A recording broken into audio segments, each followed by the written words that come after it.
Catching this on film was one of the greatest things I've ever seen. Just everything changed after this day. What laid beneath this completely changed my opinion of something that I was completely skeptical about.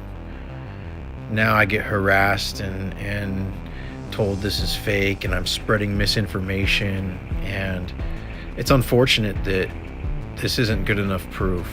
The carbon dates, the thermoluminescent dates, the caves, the petroglyphs, the thousands of pieces.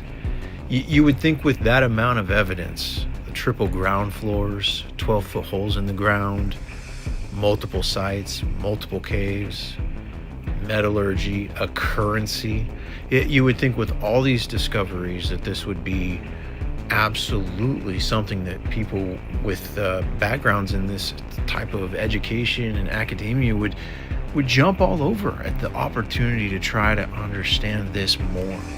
I've seen them try to understand things on certain sites and certain locations with archaeological support that, makes zero sense in comparison to this. What's interesting to me is I thought that it was just the lack of knowledge or lack of information being directed, maybe people trying to get rich off of this and not wanting to get it to the proper authorities or the right channels. And I found that to be completely incorrect. And now the site and many others are attempting to try to get the sites looked at and inspected and authorized as a World Heritage Site or recognized as a World Heritage Site to protect the land and protect the history from what's going on. However, getting this sort of, I guess support, you would call it, from the local INAH or archaeological divisions in these countries seems to be really challenging. And it's a lot of these people just look at this as it's all fake and there's no way it's real. And it shows things on it that I've seen on sci-fi movies, like, why should I take this guy seriously? And I respect that. A lot of people come and they say fake, just like I did. I said that this was all fake and that there was no way that this could be real if it wasn't being slaughtered on the news. Like, this should be major compared to they found other discoveries that are far less intriguing, in my opinion, and made 10 times bigger deals of them. And I kind of wondered this with Göbekli Tepe specifically, and certain sites in Peru, and taking the Nazca mummies, for instance. I've watched numerous documentaries and talked with people who have worked on these projects, and they've tried very, very hard to get the government to go out and validate what they found, and they refuse to do so. In fact, the first mummy was finally taken in here just within the last year, and these things were discovered back, I think, in 2017. So the reality is that I have to accept is that this is a slow-moving process, and the channels at B are very rooted in their ways for whatever purpose, and to change history and rewrite history, it's obviously going to take extensive proof and extensive effort. And so that's essentially what I realized and why I started documenting these projects and what we're finding, because inevitably, you throw enough at the wall, eventually something's going to stick. And I knew that there was going to be real pieces, and I knew that there was going to be replicas. We could tell that already off the beginning, just vetting all the different families and going from different sites and different, leads, I should call them.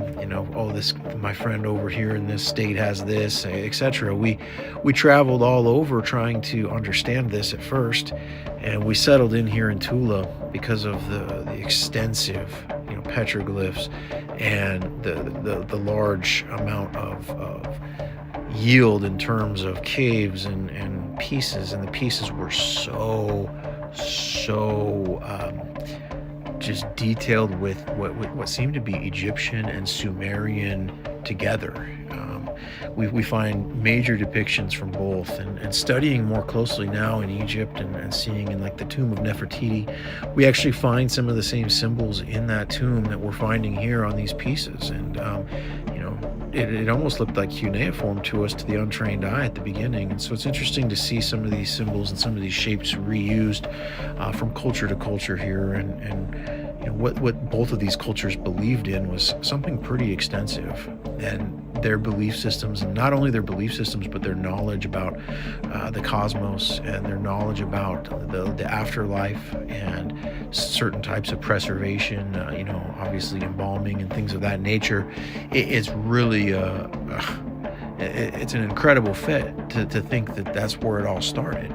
Like we think that it all started there in Sumeria, and then maybe now Göbekli Tepe is a predecessor to this civilization, which would make a lot of sense to me, 13,000 years ago, because we've seen a lot of dates like that from the items coming in Mexico that we're finding here. So that being said, I truly believe that what we'll find in the future is that there was, civilizations and things before we once anticipated. But, we all have it in our mind that the start of mankind was, 8,000 years ago or something like that.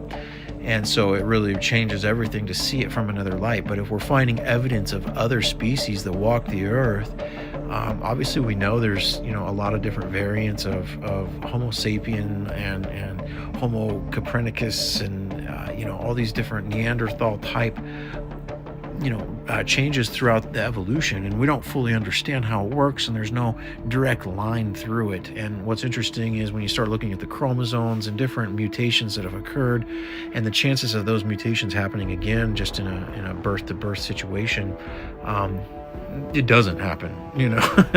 That's the thing, it doesn't happen. At least we've never witnessed it, but that's out of every person that's ever lived on the earth, and well, at least in our time frame, I should say.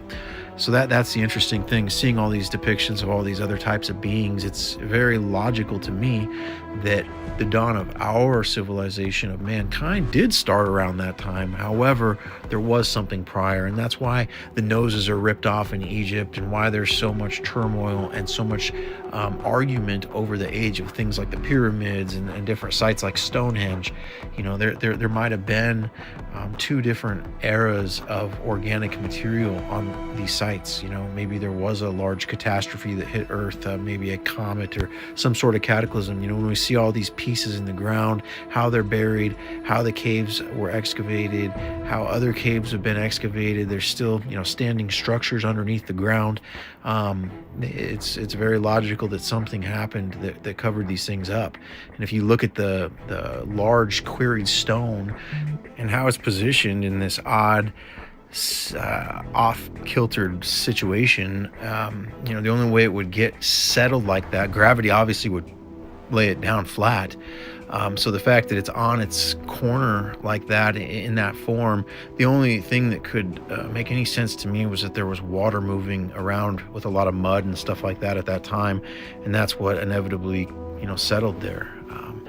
That being said, we've since these excavations were done, we found other caves now, and inside these caves there's still standing structures, and you can actually see in some of the areas where the pieces have all just kind of been pushed into a corner or into the end of the area, and so we're thinking, logically speaking, that this was water and it eventually settled and pushed all these pieces back, and that's why they're laying in a silty, very it's a very silty substance that they're laying in, high in dust and mud, stuff that you would find at the bottom of a lake bed, or at the bottom of something with a lot of water and dirt and debris, etc.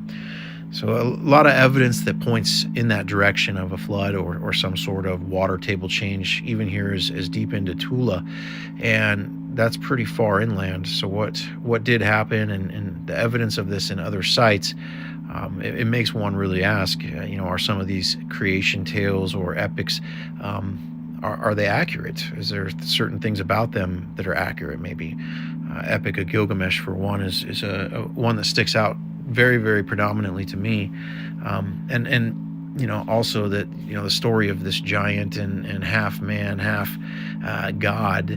It's very interesting because you have this type of pharaoh rule in Egypt, that are supposedly the walking human gods, and then you go look at one of the non-canonical texts like the Book of Giants, and you see in there Gilgamesh listed by name. You see Marduk listed by name in the Bible as well. And that to me, obviously Babylon is a big part of the Bible, and it's where Abraham came from. You go to Iraq and you'll find the ziggurat of Ur, and right next to it is the home of Abraham. Seeing the things that we see now with the Anunnaki symbols and Anunnaki beings and different variations of how the Anunnaki were interpreted or depicted off of these pieces in compilation with Egypt. And then you go to Egypt and you look into the ancient Kemet and places before Egypt and what they came from and where their beliefs came from and that type of stuff. It's very, very interesting to me because obviously there's a connection here between these civilizations that spanned across the globe. And when you start talking about global civilizations and ancient advanced civilizations, there's people like Graham Hancock who have been talking about this and preaching this, as well as many, many others for some time now. And many of them have faced ridicule, specifically Graham, by the archaeological society and other academia things. I even was reading a report that they tried to have his show Ancient Apocalypse on Netflix removed or not to be made into a second season or something of the nature. But there was a pushback that he was facing, and I've watched these shows, and what he's saying absolutely goes hand in hand with what we're seeing here, and on a level that is, mimicking on scary parallels. So all those parallels, all those dots that connect, it's all evidence, in my opinion. There is no clinical scientific proof that any of this is real. That's the only issue. And so how do you get to that point? At first we were told, well, you need to get carbon dates, you need to get archaeologists, you need to get geologists. Okay, we got that. We've done that. We've got petroglyphs, we've got organic materials, we've got all kinds of things, bones, resins, adhesives, you name it, ceramics, pottery. Okay, what's next? What would be the best next step forward? And where that would be is to get this, detailed into a peer-reviewed article of science and get it reviewed. And that's really the next step at this point, is finding someone who wants to take this under their wing and actually go out there and put their name on the line and put the truth on the line. And, a lot of people have pushed back saying that's fake. They'll say, oh, that's fake. A lot of comments, a lot of people that are just trolls or whatnot. But then there's actually really credentialed people who are immediate to say that that's fake. I dealt with an anthropologist who specialized in Mayan and Aztec specifically, and she told me that I was living in a fairy tale. And, that hit pretty hard. She wouldn't take my money to test the stuff to prove it to me. So that was a big red flag to me. Like, if someone's going to claim that your last 5 years of work is BS, then I would hope that they have some evidence to stand on, because I've been sitting here providing evidence for 5 years, and you're going to come on here or come around and just claim it to be fake because of a picture you saw, or because of what somebody else said, or because it's not the way that you want it to look because you're used to seeing it out of this country that experienced completely different geological situations. That's like saying the stuff that's coming out of Pompeii with Mount Vesuvius is BS because it looks too good. It's not ancient. Of course it is. It was petrified there in a way that was preserved like a time capsule. And that's really what we have to understand about these digs in Tula. You don't know, and I'm talking about every person, unless you've done extensive work in Tula, you don't know how the pieces are going to come out of a sealed tomb like this. There's just no way for you to understand that unless you go do work and put your hands on the ground and say, yeah, this is the right type of ground, this is the right type of documentation, or this isn't. And so I just encourage anyone with an academics background who wants to push and say that this isn't true, please, by all means, show me some proof.